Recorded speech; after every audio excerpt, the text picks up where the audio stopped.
Γεια σας παιδιά, είμαι ο Γιάννης Είμαι ο Κώστας. και καλώς ήρθατε μετά από 2 περίπου χρόνια κάπου εκεί σε ένα spoiler Στα εκπληκτικά βίντεο. σε ένα έτσι εξαιρετικό movie review, το οποίο φυσικά ήταν έτσι, το περιμένατε πάρα πολύ, είμαι σίγουρος. Όλοι και οι δύο. Εννοείται. Είχαμε εντάξει, 2 χρόνια απουσία, αλλά εντάξει, 2 χρόνια ουσία. ξαναπέρασαμε Και ερχόμαστε με το πιο δυνατό comeback ever στο σύμπαν. ίσως με την πιο αδιάφορη ταινία που δεν παίζει να δει κανείς εδώ μεταξύ. Σκάσει λες ψέματα. Για ποια ταινία μιλάμε? Και μιλάμε φυσικά για το Meg 2. Ναι, το Ναι, Meg 2, αυτή το είναι η οποίο ταινία. είναι ίσως το πιο αχρίαστο sequel που, να το πει σωστά, sorry κιόλας, όχι Meg 2, Meg 2 The Trench. The Trench, Έτσι. ναι, ο Τάφρος. Η Τάφρος. Έχει και Η τέτοιο, Τάφρος, ναι. Συγγνώμη. έχει και υπότιτλο από κάτω. Ναι, ναι. Είναι η ταινία που δεν περίμενε κανείς να έχει sequel, αλλά έχει. Και Χωρίς κανένα είναι λόγο. Αλλά είναι decent. true. Καταρχάς, εσύ να ξεκινήσουμε με τα κλασικά πράγματα, να μην χαλάμε τις παραδόσεις. Κάναμε ένα spoiler-free έτσι, review, το οποίο spoiler-free review πρέπει εσύ να αναφέρουμε μάλλον και για την πρώτη ταινία, γιατί κανείς δεν παίζει να έχει δει, τουλάχιστον αρκετά λίγοι παίζει να έχουν δει, αρκετοί λίγοι. Ισχύει. Τώρα, Πήγαινε να δει δύο. ναι, αυτό εντάξει, αντικειμενικά η πρώτη ταινία είναι το πιο αχρίαστο πράγμα για το να την έχεις δει. Γιατί η πλοκή της δεύτερης μπορείς να την πεις ένα standalone, το μοναδικό που έχουμε από την πρώτη ταινία που είναι τα σημαντικά να ξέρεις στην ουσία είναι ότι οι μεγαλόδοντες υπάρχουν, δεν είναι μόνο ένας. Επίσης, όταν λέμε μεγαλόδοντας, πολύ μεγάλους καρχαρίας, έτσι, δεν αλλάζει κάτι. Ναι, δεινόσαυρους καρχαρίας αυτό το πράγμα. Ωραία. Και στην ουσία η πρώτη ταινία σου δίνει υπάρχουν μεγαλόδοντες, υπάρχουν πολύ μεγαλόδοντες και υπάρχει το Red Zone ή πώς κατά το λέγανε τέλος πάντων που είναι το βαθύτατο μέρος που έχει διαφορετική θερμοκρασία Ναι, true. και πεθαίνει η μάνα του μικρού κοριτσιού που τώρα είναι ένα 14χρονο κοριτσάκι. Αυτό. Είμαι μία από τις πρωταγωνίστριες. Anyways, όπως και να έχει, whatever, κάποιοι returning characters έρχονται, like, έτσι σχέστηκε σε αυτή την πλοκή της ταινίας. Για την ταινία πας για το Statham και μεγάλα ψάρια. Αυτό. Και όχι μόνο ψάρια, αλλά θα πάμε και εκεί. Λοιπόν... Το verdict είναι ότι, ok, αν δεν έχετε δει, μπορείτε να δείτε την πρώτη, δεν θα αλλάξει πάρα πολλά όμως. Θα έχει απλά context. Και η πρώτη ήταν μια decent πάλι ταινία που απλά μπορεί να περάσει την ώρα σου. Αυτό ένα fun movie. Και αυτή αντίστοιχα είναι ένα fun movie. Ιδανικά αν πάτε με καμιά έκπτωση ή τη βρείτε κάπου φτηνά, νομίζω είναι μια αρκετά καλή επιλογή. Αν θέλετε να περάσετε, ξέρω, ένα βράδυ κάπως έτσι. Ένα υπέροχο διωράκι, ρε παιδί. Υπέροχο. Ένα χαλαρό διωράκι να ράξεις. Ακριβώς διωράκι. Όχι ακριβώς. Είναι κατά 4 λεπτά παραλίγο. Είναι 4 λεπτά παραλίγο. 116 λεπτά. Σχεδόν 2 ώρες δηλαδή. Ένα σχεδόν 2 ώρες. 1-2 ώρες θα κάνει σίγουρα. Πάντως θα το χαλάσει εκεί. Εντάξει, true. Οπότε, αυτό είναι. Αυτό είναι. Δεν έχει πολλά να πεις spoiler free, ρε παιδί μου. Υπάρχει μεγάλος καρχαρίας, σκοτώνει κόσμο. Δεν μπορεί να φανταστείς και κάτι άλλο για αυτή την ταινία. Το spoiler part που θα πάμε δεν νομίζω να έχει και πολύ να πούμε. Και το spoiler free, ναι. Το spoiler, το full spoiler θα έχει 5 κουβέντες έξτρα. So, αυτό είναι technically το spoiler free. True. Αυτό είναι. Νομίζω δεν έχουν παραλείψει κάτι. Και πάμε ευθύς αμέσως στο spoiler. Στο spoiler. Ναι, και τώρα ξεκινάμε κατευθείαν. Πεθαίνει ο Statham. Όχι. Έχουμε τη ταινία να ξεκινάει. Sorry, λάθος. Δεν θα μπορούσε να πεθάνει ο Statham γιατί είναι ακριβώς και τον έχουμε λογικά συμβόλαιο για τρίτη ταινία. Άμα υπάρχει και τριλογία, πάει τελείως. Να το κάνουμε και Sega αυτό. Λοιπόν, η ταινία ξεκινάει με τον Statham ως Jonas στο movie να είναι σε ένα πλοίο μέσα σε ένα container για να σώσει το περιβάλλον επειδή κάνανε toxical waste, πέταγανε στη θάλασσα. Actually, ναι, είναι σε ένα πλοίο που Νομίζω είναι, απλά μεταφέρουν cargo. Νομίζω ήταν cargo ship, ναι. Ήταν απλό cargo Και ship. Φιλιππίνες είναι και παίρνει evidence ότι είναι κάποια άτομα εκεί και πετάνε τοξικά απόβλητα στη θάλασσα, εν πάση περιπτώσει. Ναι. Ο οποίος θα δουλεύει στην εταιρεία. Δεν θυμάμαι αν είναι η ίδια εταιρεία στην προηγούμενη ταινία, άμα είναι αυτή η εταιρεία με άλλη εταιρεία. Δεν κατάλαβα κι εγώ άμα είναι η ίδια εταιρεία. Πάντως έχει το ίδιο concept. Η προηγούμενη που το είχε ήταν η μάνα του κοριτσιού, που στην ουσία προσπαθούσε να σώσει το περιβάλλον και να μάθει τι γίνεται στο βάθος, ρε παιδί μου, της θάλασσας. Και ο πατέρας της μάνας επίσης. Ο παππούς, ναι. Και μετά έρχεται ο θείος της μικρής, που αυτός είναι λίγο πιο techy και risky guy. Προσπαθεί όχι να περπατήσεις, να έχεις στολές ώστε να μπορείς να είσαι έξω από το υποβρύχιο, πέρα από ένα απλό υποβρύχιο να σκανάρεις τη θάλασσα. Αλλά επίσης έχει ουσιαστικά καλό goal, ουσιαστικά να προστατεύσει το περιβάλλον. Ναι, είναι αυτό, είναι περιβαλλοντική τέτοια και να ανακαλύψουν τα depths, αυτό. Να το πούμε. Spoiler, είναι ακραίο το γεγονός ότι ο τυπάς ζει μέχρι το τέλος ταινίας. Ναι, πραγματικά εγώ στο Γιάννη κάνω σε μια φάση στοίχημα θα πεθάνει αυτός, θα πεθάνει κάποιος σε κάποιο μέρος της ταινίας. Έχει φάτσα που θέλεις να πεθάνει. Όχι θέλεις, είναι σίγουρο θα πεθάνει μέσα στη ταινία, γιατί κάνει ρίσκι πράγματα που οποιοδήποτε άλλος χαρακτήρας θα πρέπει να πεθάνει. Και επίσης στη δεύτερη σκηνή που τον δείχνει, κυριολεκτικά ο Μαν είναι στο ίδιο κλουβί. Ναι, στο ίδιο κλουβί με το μεγαλόδοντα που έχουν για κάποιο λόγο κάνει pet. Έχουν εκθρέψει ένα μωρό μεγαλόδοντα και το έχουν μέσα σε. Λίμιν ήταν αυτό, κάτι τέτοιο. Και την έχει εκπαιδεύσει κιόλας. Την έχει εκπαιδεύσει κιόλας, ναι, με ένα sound. Όχι radar. Ένα sound device τέλος πάντων, που και καλά με τα clicks μπορεί να τη φέρει και να τη διώξει. Που δεν πολύ δουλεύει. Πάλι λίγο να πεθάνει στη δεύτερη σκηνή που τον δείχνει. Εντάξει, όλα καλά. Ναι, ένα παραλίγο θάνατο. Λέμε εντάξει, πάει, τελείωσε. Τελικά συνεχίζει η ταινία. Ναι, pretty much. Anyways. Και ποια είναι η πλοκή, ουσιαστικά, να πούμε γρήγορα, γιατί αλήθεια τώρα δεν νομίζω. Έχουμε αντικειμενικά από το Meg 2, στο Meg 2 από το Meg 1, έχουμε περισσότερους ανθρώπους. Έχουμε περισσότερες σκηνές με ανθρώπους, actually. Που δεν θα. Σκηνές με ανθρώπους.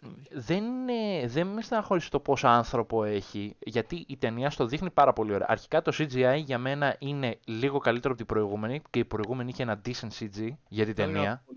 Πολύ καλό στο θέμα. Στο θέμα underwater. Ναι, underwater και τα πλάσματα, όχι ακριβώς θέατα, στα πούμε, πλάσματα. Στα ζώα του βάθους.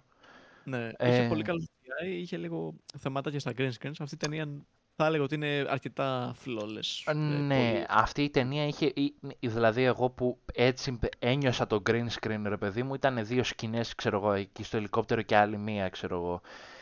Ήταν πολύ καλύτερα σε φάση αυτό από την προηγούμενη ταινία. Αλλά και η προηγούμενη με το θέμα νερό, τεράστιους καρχαρίες κτλ. Ήταν η ταινία ό,τι καλύτερο μπορεί να βρεις εκεί. Fun fact, έψαξα κάποια πραγματάκια για την πρώτη ταινία πριν πάμε να δούμε την σημερινή. Και το ένταση ποιο είναι, ότι εσύ, τι γίνεται τώρα, ουσιαστικά η VFX ομάδα που έχει δουλέψει στο Meg, και στο Meg 2 αντίστοιχα είναι η ίδια ομάδα, είναι κάτι τυπάδες που έχουν δουλέψει και σε άλλες ταινίες, όλο το χείος με νερό, και θα σου πω γιατί αυτό. Οι τυπάδες έχουν φτιάξει ένα μηχάνημα simulation, παύλα γραφικών, ένα πρόγραμμα που είναι award-winning καθαρά στο πώς κάνει simulate υγρά, fluids. Γι' αυτό βγάζει νόημα το πόσο καλό νερό έχουν σε αυτή τη ταινία. Και χωρίς πλάκα, αυτή η εταιρεία έχει δουλέψει σε όποια ταινία μπορείς να φανταστείς που έχει, ας πούμε, πολύ νερό. Έχει δουλέψει, ας πούμε, στο Aquaman, έχει δουλέψει στο Meg, έχει δουλέψει σε άλλες ταινίες που αυτές μου διαφεύγουν. Αλλά anyways, όποια ταινία φαντάζεσαι με πολύ πολύ νερό, είναι αυτή η εταιρεία από πίσω. Και στο Aquaman είχε πάρα πολύ καλά CGI με το νερό. Κατάλαβες, ναι. Οπότε ναι, καταλαβαίνω. Αυτό δεν το ήξερα. Interesting. Ναι. Αλλά ναι, το θέμα οπτικό, visually, είναι πάρα πολύ ωραίο. Μ' άρεσε και οι στολές πώς είναι, οι υποβρύχιες στολές, με το πώς φαίνονται σαν τζάμι, τα εφέ που κάνανε κτλ. Είναι πολύ τιμές. Και actually τώρα που ανάφερα το τζάμι, έχουμε για μένα το καλύτερο θάνατο της ταινίας. Θα φτάσουμε εκεί. Ναι. Αυτό είναι ο καλύτερος θάνατος της ταινίας για εμένα με το θέμα τζάμι. Πριν το πούμε, το πούμε, πες το. Επιβάλλεται νομίζω να πούμε για την πλοκή λίγο τα βασικά, που νομίζω είναι το πράγμα το οποίο αξίζει να μιλήσουμε αλήθεια το λιγότερο. Ουσιαστικά τι γίνεται στην πλοκή. Μια εταιρεία, εκεί που είναι οι καρχαρίες, οι μεγαλόδοντες, έχει κάτι πολύ σπάνια metal, εν πάση περιπτώσει, και μια κακή εταιρεία θέλει να τα εξορίξει. Οπότε ανακαλύπτουν οι δικοί μας κάνοντας. Και να γαμίσει το περιβάλλον βασικό. Είναι αυτό Ναι. το point. Γαμάει το περιβάλλον και θέλει να το κάνει secretly, ώστε να μην την κράξουν τα media. Ναι. Και η εταιρεία μας, οι πρωταγωνιστές μας ουσιαστικά, μαθαίνουν ότι κάνοντας μια κατάδυση, αυτή είναι η λέξη, με υποβρύχιο, μαθαίνουν τι κάνει αυτή η εταιρεία, και αυτή η εταιρεία προσπαθεί να τους σαμποτάρει ουσιαστικά και να τους βγάλει από το χάρτη, ώστε να συνεχίσουν να κάνουν ό,τι κάνουν στο περιβάλλον για να βγάζουν χρήματα κτλ. Αυτή είναι η πλοκή. Αυτή είναι η πλοκή. Ναι, αυτό είναι με λίγα λόγια η πλοκή. Τώρα σε πιο detail φάση η πλοκή, η ταινία ξεκινάει με αυτό το τέτοιο το sequence στο cargo. Μετά κάνουμε skip, μας θυμίζει τους χαρακτήρες, μας ξαναγνωρίζει στην ουσία. Ναι. Και μετά πάμε με τα υποβρύχια να καλύψουμε το βάθος, ρε παιδί μου, καινούργιες περιοχές. Κάπως η μικρή κάνει sneak in μέσα, ώστε να υπάρχει η μικρή στη ταινία. Γιατί για κάποιο κινητό. Ναι, ξανά. Για κάποιο λόγο δεν έχει τέτοιο. Αυτό θα μείνει, δεν έχει ξανά. Ναι, εντάξει. Για κάποιο λόγο δεν έχει security το αυτή η περιοχή. Ναι, αποφασίσαν να το κάνουν χωρίς security τη βάση και το αναφέρει και η ταινία σε αυτό το πράγμα. Ναι, οπότε είναι λίγο περίεργα η φάση εκεί πέρα. Τέλος πάντων, η μικρή μπαίνει μέσα στο τέτοιο. Ο μεγαλόδοντας, αυτός που τον είχαν κάνει pet, για κάποιο λόγο με το extreme σύστημα ασφαλείας που είχε το κλουβί, βγήκε στη θάλασσα. Δεν το περιμέναμε. Ο μεγαλόδοντας τι έκανε, κυριολεκτικά έσπασε τα κάγκελα που τον είχαν. Αυτό, και δεν είχε δεύτερα κάγκελα, ούτε τζάμια, ούτε τσιμέντο, ούτε τίποτα. Απλά είχε ένα τούνελ στη θάλασσα. Ούτε ατσάλι είχε, ούτε τίποτα. Τέλος πάντων, πλοκή. Έρχεται ο μεγαλόδοντας μπροστά εκείνη την περιοχή που πήγαν αυτοί. Οπότε, ρε παιδί μου, κάπως καλεί και έξτρα άλλους μεγαλόδοντες. Οπότε έχουμε περίπου στο μετά τις ταινίες υπάρχουν κάπου 4 με 5 μεγαλόδοντες. Νομίζω στο Final Act είναι 3. Στο Final Act είναι 3, αλλά μιλάω για γενικά το περισσότερο της ταινίας είναι κάπου στους 5 μεγαλόδοντες πριν πεθάνουν. Γιατί αν θυμάσαι πεθάνανε και πιο νωρίς άλλοι. True. Τέλος πάντων, έχουμε τους καρχαρίες αυτούς να τους κυνηγάνε και οπότε πρέπει να μπουν στο zone που είναι πιο θερμό κάτω από το νερό, που περνάνε από εκεί πέρα. Περνάνε εκεί πέρα λοιπόν, μαθαίνουν την κακή εταιρεία για το Expedition μέσα από κακά συμβάντα, το υποβρύχιο, τρακάρι, χάνουν οξυγόνο, μπλα μπλα. Έχουν τους τυπάδες με το exosuit, λοιπόν, έτσι θα το λέω γιατί στην ουσία είναι exosuit με μάσκα οξυγόνου. Να πω ότι για κάποιο λόγο, όποια σκηνή εσύ ήταν έξω στο νερό και χρησιμοποιούσαν αυτές τις στολές, για κάποιο λόγο, δεν στο είπαμε στην ταινία, τώρα μου θύμιζε υπερβολικά πολύ Dead Space. Δεν ξέρω γιατί. Ναι, να σου πω την αλήθεια, είχε τα λεντάκια και τα λοιπά και όντως και εγώ αυτό είχα στο μυαλό μου λίγο. Αν έχεις δει το άλλο το game που είναι από παλιούς developers του Dead Space, το Callisto Protocol. Ναι, το έχω δει, ναι. Legit, δεν ξέρω, μου βγάζει πολύ αυτό. Είχε ένα τέτοιο vibe, τέλος πάντων, πολύ alien μορφή. Τέλος πάντων, συνεχίζει εκεί πέρα η ταινία, περπατάνε, χάνουμε κάποια άτομα από το crew. Ναι, εννοείται, εντάξει. Είναι ακρίβεια δεν τρακάρανε.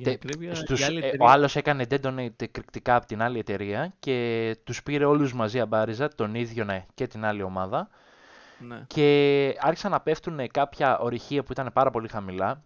Και ο λόγος ο main που δεν βγαίναν από εκεί πέρα είναι ότι από πάνω υπήρχαν μεγαλόδοντες. Στην ουσία μπροστά θάνατος, πίσω θάνατος. Οπότε, ρε παιδί μου, είναι μια ευθεία. Με αυτά και με αυτά, έτσι πως περπατάνε, πηγαίνουν προς το station. Πες το. Θα δω να μπει στο σπίτι μου ο Ντελιβεράς. Ποιος ο Γιαννάκης πάει να φέρει φαγητό? Εγώ θα κόψω το φαγητό που έχω εδώ μπροστά μου και θα το ρωθήσω. Σαν σωστός παχύσαρκος που είναι. Αυτό μου το πείτε στο Γιάννη, θα μπει στο βίντεο. Και λοιπόν, Έχουμε αυτό λοιπόν οι τυπάδες μας να φτάνουν με το exosuit στο station των bad guys, ρε παιδί μου, της κακής εταιρείας. Και εκεί πέρα, Πώς το λένε. δεν θυμάμαι, Κάπως το είχε, λένε. είχε ένα station, το είπαν underground station, κάπως έτσι το είπαν, underwater, κάτι τέτοιο, αλλά στην ουσία είναι μια βάση υποθαλάσσια αυτό.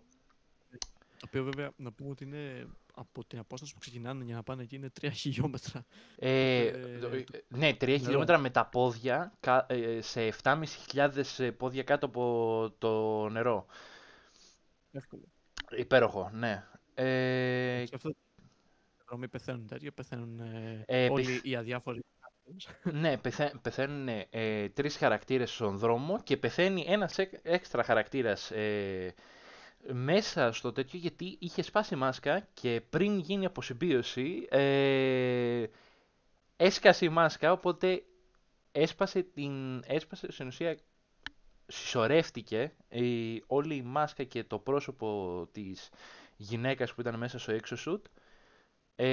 Με αυτόν είναι ο καλύτερος θάνατος που έχει αυτή η ταινία για εμένα. Πόσο κρίμα. Εντάξει, κρίμα. Δεν θα σου πω ότι είναι κρίμα. Απλά θα μπορούσε. Η ταινία ήταν το 18, θα μπορούσε αυτό το να ήταν πολύ πιο. Να ήταν λίγο πιο γκόρι, να βλέπαμε λίγο παραπάνω. Ναι, ισχύει. Δυστυχώς στην Ελλάδα για κάποιο λόγο το έχουμε βάλει κάπα 12. Καλά, επίσης δεν ζητάω τόσα πολλά πράγματα από. Ξέρεις, από. Ναι, εντάξει, η ταινία πάει για blockbuster, πάει για να χτυπήσει αριθμούς και όχι για να κάνει κάτι άλλο. Και όχι να σε τρελάνει, ξέρω εγώ. Ναι, αυτό. Ναι, δηλαδή δεν είναι για κάτι special. Είναι για ένα απλό action movie που, όπως είχαμε συζητήσει και εμείς οι δύο μόνοι μας, όλοι το χρειαζόμαστε. Κάπως έτσι, ναι. Δηλαδή που και που δεν θέλεις το αριστούργημα, θέλεις κάτι να περάσει η ώρα σου. Κάτι απλά να διασκεδάσεις και ούτε κανένα τρελό plot hole έχει, ούτε τίποτα το οποίο να πεις ξέρω, χάλια, ας πούμε. Ναι, δεν υπάρχει κάποιο plot hole γιατί δεν υπάρχει στην ουσία τρελή πλοκή. Είναι αυτό. Ναι. Εντάξει, πλοκή την έχεις ξαναδεί, οι villains είναι αδιάφοροι, ξέρεις. Αυτό δεν είναι κάτι τραγική, δεν είναι κάτι υπερβολικό η ταινία, κάτι τέλειο. Η ταινία συνεχίζει εκεί πέρα. Έχουμε περισσότερους ανθρώπους εκεί πέρα, γι' αυτό είπα ότι έχουμε αρκετούς ανθρώπους. Δηλαδή τρώμε legit 1,5 ώρα με 40 λεπτά της ταινίας σε αυτό το κομμάτι. Που δεν θα πω ότι ήταν κακό, εμένα μ' άρεσε, είχαν κάτι περίεργα γκάνια εκεί πέρα, ρε παιδί μου, που χρησιμοποιούν, που και αυτά είναι interesting και το πώς λειτουργούν. Όντως, ναι. Και μετά, ναι, πες. Ουσιαστικά, εντάξει, βασικά το ξέραμε και πιο πριν το είχαν αναφέρει, ότι εντάξει, συνειδητοποιούμε ότι υπάρχει κάποιος από την εσωτερική που δουλεύει με τους κακούς, γίνεται το reveal ποια είναι αυτή, ξέρω εγώ, λέει ήρθα τέτοιο, σε μία τύψη από το crew, λέει για να ζήσει την πόλη που θα πυροβολήσει τον Jason Statham στην καρδιά με το όπλο αυτό που έχεις, δεν το κάνει. Τους αφήνει εκεί να πνιγούνε, ο Jason Statham επειδή είναι badass καταφέρνει και τους σώζει. Ναι, βγαίνει για 1 λεπτό Με ένα πολύ ιδιαίτερο τρόπο, by the way, το οποίο που δεν είμαι σίγουρος. δεν ξέρω άμα είναι physically possible, αλλά έτσι όπως το εξήγησαν στην ταινία, βγάζει νόημα ότι δεν πέθανε. Κάπως βγάζει νόημα. Δεν ξέρω τώρα. Θα σου πω ότι σίγουρα δεν ξέρω το επιστημονικό κομμάτι. Ναι, αυτό με την αποσυμπίεση ούτε εγώ έχω ασχοληθεί ή να το έχω ακούσει κάπου. Η ταινία σου λέει, ρε παιδί μου, ότι η αποσυμπίεση δεν λειτουργεί ακριβώς μόνο με την πίεση, είναι το θέμα το οξυγόνο που έχει στα πνευμόνια σου. Ο αέρας βασικά. Ο αέρας, ναι. Οπότε, ρε παιδί μου, σου λέει ότι άμα κρατήσεις σωστά τον αέρα κάπως στα πνευμόνια σου, ρε παιδί μου, θα μπορέσει να αντέξεις max 1 λεπτό κάτω από το νερό μέσα από αυτή την ακραία πίεση που έχει. Οπότε, ρε παιδί μου, ο Statham κάπως λέει να έβγαζε τον αέρα μόνο από τη μύτη, κάτι τέτοιο. Οπότε, ρε παιδί μου, ο Statham, σαν σωστός μπάντας που είναι και τέτοιο, βγαίνει έξω στο νερό χωρίς στολή, έτσι, για να τους σώσει από την άλλη πλευρά, να ανοίξει την πόρτα. Έχει εκεί πέρα δράση και τα λοιπά με τον bad guy να τον πλακώνει στο ξύλο. Πριν πούμε γι' αυτό, θα έλεγα ότι η σκηνή που ξέρεις, το παίζουν ότι επειδή σου πάνε ότι θέλει 1 λεπτό, αλλιώς θα λιποθυμήσει. Και τι κάνουν, ουσιαστικά τον δείχνουν, θολώνουν ας πούμε, την κάμερα, δείχνουν ένα POV ας πούμε του Jason Statham και θολώνουν την κάμερα για να φανεί ότι ο άλλος πάει να λιποθυμήσει. Actually, νομίζω ότι κάνουν και το καλύτερο jumpscare της ταινίας. Αν θες να πει jumpscare. Ναι, Εκεί που είχε δύο jumpscares καλά για μένα η ταινία. Είχε το πρώτο που ήταν πριν με τους ανθρώπους με τα exosuit, που ένα ψάρι πάει να τυλίξει τη μούρη του αλουνού, που είναι το πρώτο jumpscare της ταινίας. ήταν Alien. Μπορεί να είναι και Alien reference, Όχι, actually, δεν δεν ξέρω. ξέρω αν είναι alien reference. Είχε πάντως alien reference, ήταν σίγουρα το στόμα του. Αλλά σαν ψάρι ήταν σαν ένα χέλι στην ουσία. Ναι, εννοώ Ε, το πώς πήγε να το σκοτώσει, μπορεί να ήταν ναι, σαν που Alien. πήγε να του ρουφήξει τη μούρη στην ουσία. Και το δεύτερο jumpscare που όντως αυτό παίζει να είναι όντως το καλύτερο φάση jumpscare που έχει η ταινία είναι έχουμε κάτι ψάρια δεινόσαυροι που είχαν ζήσει, που είχαν πόδια, που κάπως επιζήσανε σε αυτό στα υπόγεια νερά για να αποφεύγουν, έτσι όπως το έδειξε στην αρχή η ταινία, κάτι T-Rex. Όντως, γενικά σε αυτή την ταινία έχει παραπάνω πλάσματα. Έχει Ε, παραπάνω. Εντάξει, βλέπουμε κάτι έξτρα από τεράστιους καρχαρίες, που δεν θα πω όχι. Είναι μεγαλώδες, είναι αυτά τα. Σκεφτείτε τα σαν μικρά δεινοσαυράκια τα οποία είναι και στο νερό και στην ξηρά. Σαν τους σαύρες, αυτά που λέμε δράκους ρε παιδί μου, σαν αυτές οι σαύρες, απλά πιο θανατηφόρες. Με πιο κοφτερά δόντια. Ναι, ναι. Και μετά υπάρχει και ένα μεγάλο οχτάποδι. Και μετά, ναι, βλέπουμε ένα τεράστιο χταπόδι που το έχω ονομάσει Kraken, ο φίλος μου. Ναι, δεν το λένε Kraken στην ταινία, αλλά Δεν το εμείς έχουν αναφέρει ποτέ, ναι. δεν το λένε έτσι. Εμείς όμως έχουμε κάθε δικαίωμα να το λέμε Kraken και θα το λέμε Kraken εδώ και πέρα. Κυριολεκτικά τρώει ένα πλοίο σε μια φάση σαν παραδοσιακό Kraken από μυθολογία, οπότε να παραγαμηθείτε, αυτό είναι. Αυτό είναι Kraken, δεν είναι κάτι άλλο. Παραδοσιακό Kraken, ξέρεις, στο χωριό του έχουν Kraken στο φούρνο, ξέρω, παραδοσιακό. Ρε φίλε, παραδοσιακό, είπα παραδοσιακό Kraken μυθολογία, μην με γαμάς έτσι.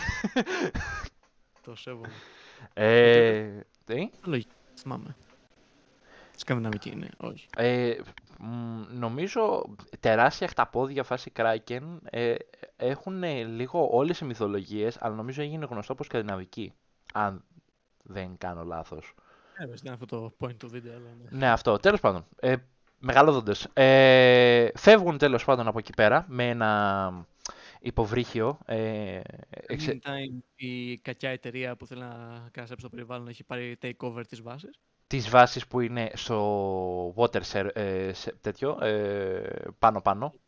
Όλο το προσωπικό, εκτός από δύο άτομα τα οποία είναι δύο από τους, όχι πρωταγωνιστές, είναι supporting characters. Ναι, είναι supporting characters. Νομίζω είναι και οι δύο από την προηγούμενη ταινία. Είναι και οι δύο, υποτίθεται, έχουμε το comic relief I'm too black for this movie, που ό,τι βλέπω εδώ πέρα λέγεται DJ ο τυπάς, που όντως πολύ καλό comic relief, που όντως τον βλέπουμε στην προηγούμενη ταινία, μετά μόλις τον ανάφεραν, το θυμήθηκα καπάκι, είναι ο τυπάς, αν θυμάμαι καλά, φορούσε καπέλο φάση Peaky Blinders και στην προηγούμενη, και τον έσωσε ο Statham. Ο οποίος το όλο point είναι ότι στην προηγούμενη ταινία είναι χέστης. Και δεν ήξερε να κολυμπάει. Ναι, ναι, όντως. Και έχει εκπαιδευτεί σε αυτή την ταινία και είναι, ξέρω εγώ, badass. Και καλά έρχεται πάντα έτοιμος. Βασικά όχι απλά, δεν είχε όπλα ακριβώς. Είχε ένα μεγάλο ντύγκλ. Είχε ένα ντύγκλ, ένα taser gun και ένα paper spray. Το οποίο ντύγκλ όμως είχε και poison σφαίρες. Ναι, είχε έρθει έτοιμος για τους μεγαλούδοντες. Και μετά είχαμε τον Mac, που ο Mac νομίζω στην ουσία σώνει τον Statham σε κάποια σκηνή στην προηγούμενη ταινία, ή αυτό είναι το backstory, δεν θυμάμαι, αλλά τον θυμάμαι ότι έπαιζε στην προηγούμενη ταινία. Επίσης δεν αναφέραμε κάτι το οποίο δημόσια τώρα, ότι αυτός που έχει την εταιρεία, ο θείος της μικρής, τον οποίο δεν θυμάμαι το όνομά του. Zang είναι το επίθετο, έτσι πως το βλέπω εδώ πέρα, οπότε θα τον λέμε Zang. Ωραία, ο Zhang, ο οποίος έφυλε και είναι Κινέζος. Γενικά η ταινία και η προηγούμενη και αυτή έχει συνεργαστεί. Αμερικάνικη και κινέζικη εταιρεία είναι, ναι. Είναι μια κινέζικη ταινία παραγωγής και έχει αρκετούς Κινέζους ηθοποιούς, που είναι μια χαρά οι ηθοποιοί, έτσι, δεν είναι ότι είναι άσχημοι. Το μόνο που θα πω είναι ότι αυτός ο τυπάς που καστάρεσε, ενώ μια χαρά, έτσι, την κάνει τη δουλειά του, είναι μια χαρά ηθοποιός. Έχει την πιο κινέζικη προφορά που μπορείς να βρεις για Κινέζο. Τα αγγλικά, ναι, έχει την πιο. Φανταστείτε την πιο στερεοτυπική προφορά που μπορείτε να φανταστείτε από Κινέζο να μιλάει αγγλικά, είναι αυτή. Δεν ξέρω άμα το έχει κάνει επίτηδες ή είναι όντως αυτή η προφορά του. Άμα είναι όντως αυτή η προφορά του, δεν ξέρω. Δεν φταίει ο Μαν. Πλάκα έχει. Δεν φταίει. Ναι, τα αγγλικά του είναι πολύ καλά. Απλά έχει αυτό το έντονη κινέζικη προφορά. Οπότε, μάλλον, υποθέτω ρε παιδί μου, σαν Κωστάκης, ότι είναι για το ρόλο. Και ο ίδιος είναι και αυτός όταν κάνει comic relief είναι πολύ τιμίος. Ναι, και αυτός είναι και το comic relief, ρε παιδί μου, και ο θείος. Γενικά, ουσιαστικά όλοι οι χαρακτήρες έχουν και τα αστεία του σημεία και τα μπάντα σημεία τους. Ναι, Δηλαδή, εντάξει. Όντως ισχύει και το κοριτσάκι, ο μαύρος, εδώ την λένε γαμώ το Google, την έχει Ρίγας, κάπως αλλιώς, μάλλον Ρίγας πώς είναι στα αγγλικά θα την έλεγαν σε ταινία. Την γκόμενα λέω που ήταν ο οδηγός ρε παιδί μου στο χελικόπτερ κτλ. Αυτή είναι στην ουσία η main four και ρε παιδί μου, εντάξει, ο Statham παίζει τον Statham. Επίσης, φυσικά να πούμε ότι όλη η ταινία πέρα από την πλοκή την υπόλοιπη, ουσιαστικά η πραγματική πλοκή είναι να προστατεύσει το κοριτσάκι. Ναι, πραγματικά. Εντάξει, βγάζει νόημα γιατί στην ουσία το κοριτσάκι έχει τον Statham για πατρική φιγούρα και τον θείο της για άλλη πατρική φιγούρα γιατί έχει χάσει τη μάνα της και τον παππού της που ήταν μαζί της, ρε παιδί μου. Πούμε ότι στην προηγούμενη ταινία ο Statham έκανε τα bangs με την μάνα της. Με τη μάνα της, ναι, οπότε στην ουσία είναι ψηλό stepdaddy εκεί πέρα ο Statham. Οπότε δεν το πολύ συζητάμε αυτό. Αλλά ναι, τέλος πάντων, μόλις βγαίνουν ρε παιδί μου, γίνεται εκεί πέρα κάποιο action στη βάση, φεύγουν και πηγαίνουμε στο Happy Island.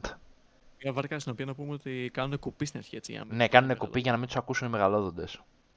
Fun fact, όσο δεν ξέρετε, γενικά οι καρχαρίες για τους καρχαρίες γι' αυτό αν κάποιον του σώσω ποτέ τη ζωή, επειδή θα είδε το spoiler και θα άκουσε αυτό που του είπα, θα είναι ό,τι καλύτερο. Γενικά οι καρχαρίες αμέσως στην επιφάνεια και πλατσορίζει σε βλέπουν σαν φαγητό, γιατί έτσι ας πούμε, κάνει το φαγητό τους κάπως έτσι. Οπότε όλοι σου λένε ότι αν ποτέ δεις καρχαρία μην είναι full ακίνητος και προσπάθησε να τον αποθήσεις άμα πάει προς τα σένα, μην πλατσορίζεις. Ναι, στην ουσία ρε παιδί μου, είναι περισσότερο, οι καρχαρίες είναι περισσότερο σαν το στερεότυπο, είναι τυφλοί και απλά ακούνε.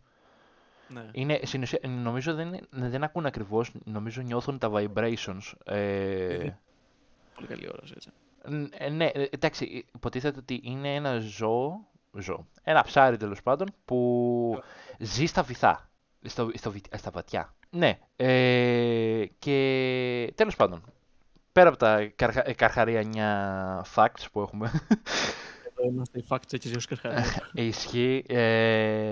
Έχουμε αυτό ρε παιδί μου και πηγαίνουμε στο Happy Island. Στο Happy Island έχει γίνει, εκεί πέρα είναι το final act της ταινίας, που γίνεται της Πόπης.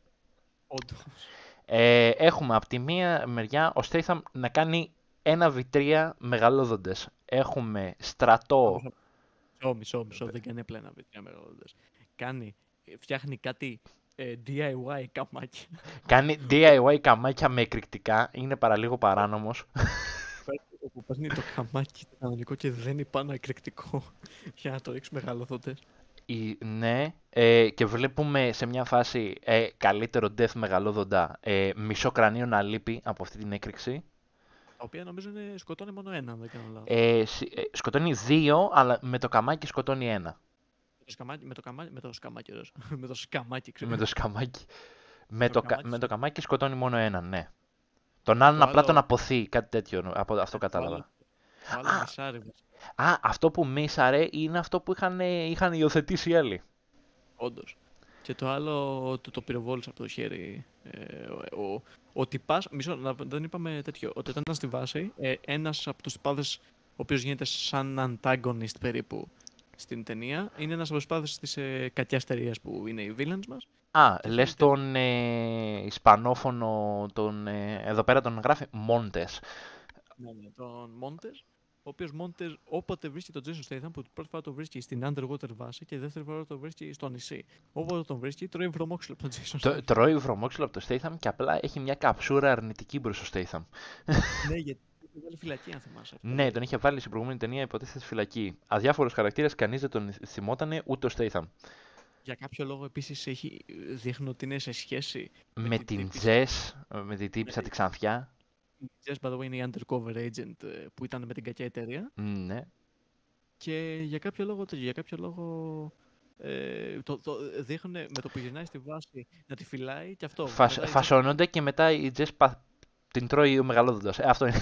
Αυτό, ταινία. Αυτό είναι ταινία. Δεν... Και τέλος πάντων, το Final Act στην ουσία είναι ένα μεγάλο complex water fight και land fight, actually. Έχουμε Statham 1v3 μεγαλόδοντες, στρατός κακιάς εταιρείας να πολεμάει τις σαύρες με τα πόδια που ήταν στο βυθό, που ήταν το jumpscare που λέγαμε.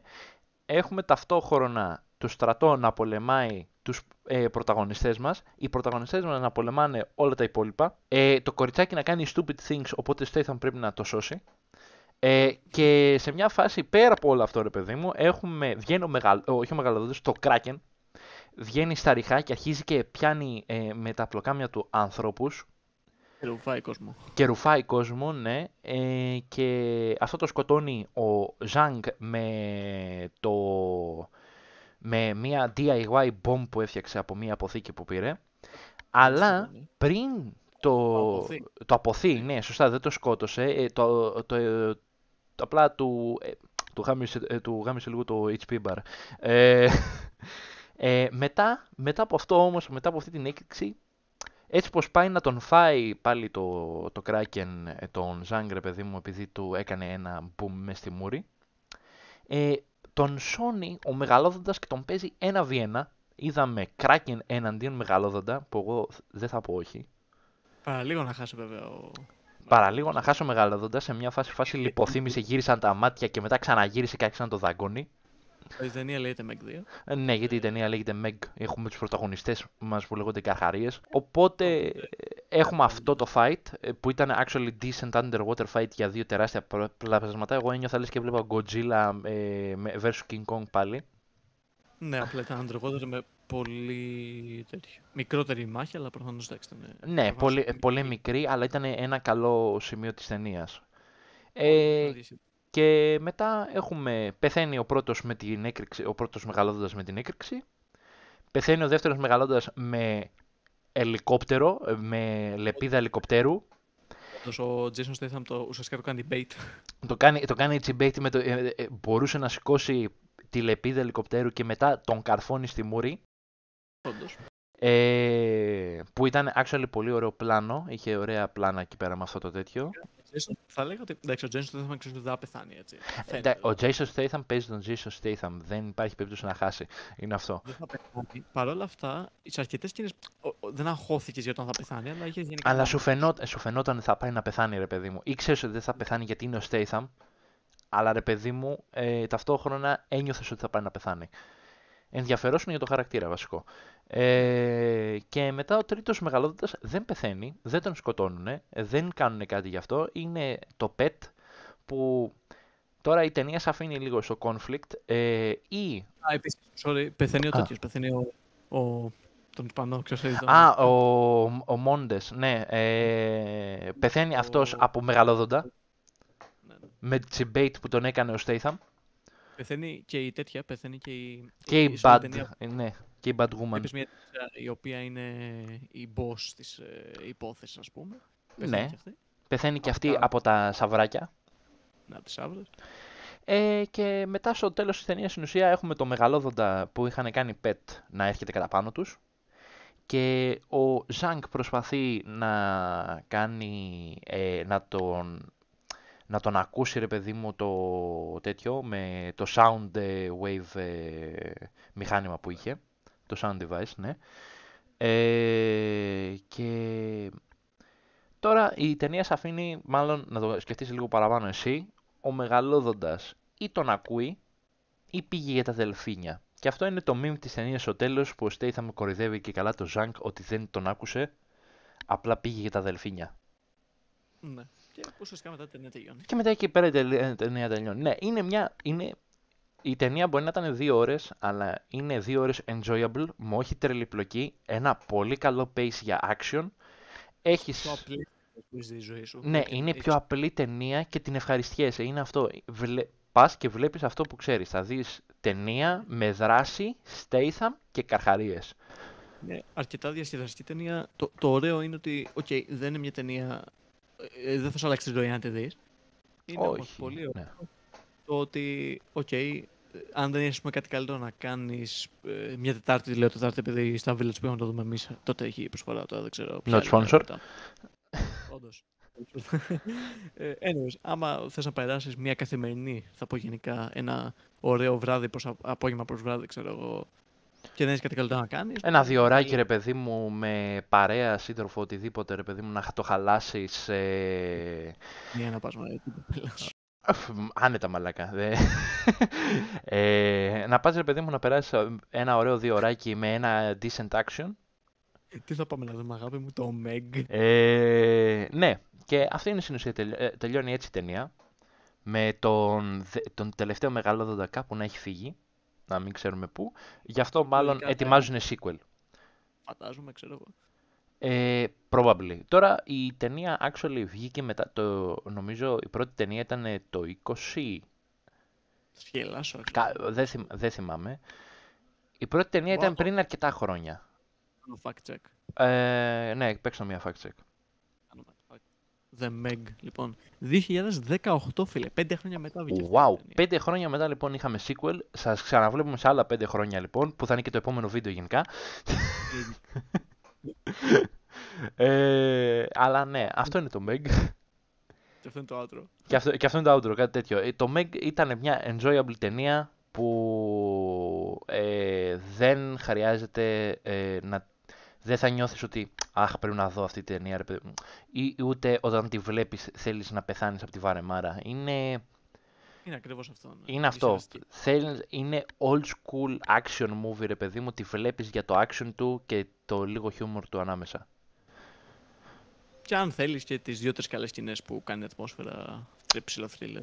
Ατμόσφαιρα thriller έχει και μια-δυο, ρε παιδί μου, συγκινητικές στιγμές με τη μικρή. Που ναι. Τα δύο father figures, ρε παιδί μου. Γενικά σε ψιλονιάζει προς το τέλος. Ναι. Δεν είναι χαρακτήρες. Η μικρή στην αρχή, ρε παιδί μου, την έχεις, ρε παιδί μου, ναι. Την έχεις, ρε παιδί μου, σαν δεύτερο character, γιατί δεν σε ενδιαφέρει, γιατί λες, είναι παιδί, είναι από την πρώτη ταινία, οπότε απλά τη βάλανε για να υπάρχει, για να σε συνδέσει στην προηγούμενη ταινία, αλλά τελικά είναι λίγο χαρακτήρας, ρε παιδί μου, μέσα στη ταινία, ειδικά με ό,τι κάνει. Οπότε δεν ήταν, έχουμε ένα παιδί στην ταινία για να έχουμε ένα παιδί στην ταινία να είμαστε λίγο controversial. Όχι. Είχε και καλό acting, όντως. Και μάλλον πήραν την ίδια κοπέλα, τουλάχιστον έμοιαζε. Μπορεί, δεν ξέρω πώς είναι στην original ταινία για το άμα θα είναι τώρα, ας πούμε. Μπορεί. Τώρα έχουν περάσει 5 χρόνια. Μπορεί στην προηγούμενη ταινία να ήταν. Μπορεί να κάνει το κοριτσάκι 6 χρονών, ρε παιδί μου, στην προηγούμενη ταινία, αλλά άνετα το πέρναγα για 10 χρονών στην προηγούμενη ταινία. Μπορεί. Ναι. Τέλος πάντων. Αυτό ήταν το Meg. Και το Meg 2, ναι, το Meg 2 η Τάφρος. Το τρέντσο. Ναι. Και αυτό ήταν το spoiler.